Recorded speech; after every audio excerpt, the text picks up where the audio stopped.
সন্ধেবেলা এরকম নাস্তা পেলে আর কি কিছু খেতে লাগে? কিছু পেঁয়াজ কুচি, ধনে পাতা কুচি আর লঙ্কা কুচি রেডি করে নিন, আর আগে থেকে করে রাখা আলু সিদ্ধ আর ডিম সিদ্ধর সাথে এগুলো মিশিয়ে কয়েকটা পাউরুটি, পরিমাণ মতো চাট মশলা আর পরিমাণ মতো লবণ দিয়ে ওপর থেকে ভালো মতো কর্নফ্লাওয়ার দিয়ে মাখাতে হবে।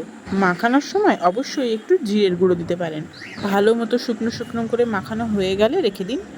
এবার একটা পাত্রে ডিমে অল্প একটু লবণ দিয়ে ভালো করে ফাটিয়ে নিন। এবার হাতে একটু সাদা তেল মেখে আলুর এই মিশ্রণটিকে হাতের সাহায্যে যে কোনো আকার দিন। আমরা এখানে ল্যাংচার মতো আকারের করেছি। এবার এই আলুর একটা করে পুর নিয়ে প্রথমে ফাটানো ডিমের মিশ্রণে ভালো মতো ডুবিয়ে ব্রেড ক্রাম্বসের মধ্যে দিয়ে গায়ে ব্রেড ক্রাম্বস ভালো মতো লাগিয়ে রেখে দিন। এরপর তেল হালকা গরম হলে এগুলো ছেড়ে দিন। এবার ভালো মতো উল্টে পাল্টে লাল লাল হলে তুলে নিন। বাড়িতে থাকা এই সামান্য কয়েকটা জিনিস দিয়ে এত সুন্দর একটা নাস্তা হয়ে গেল।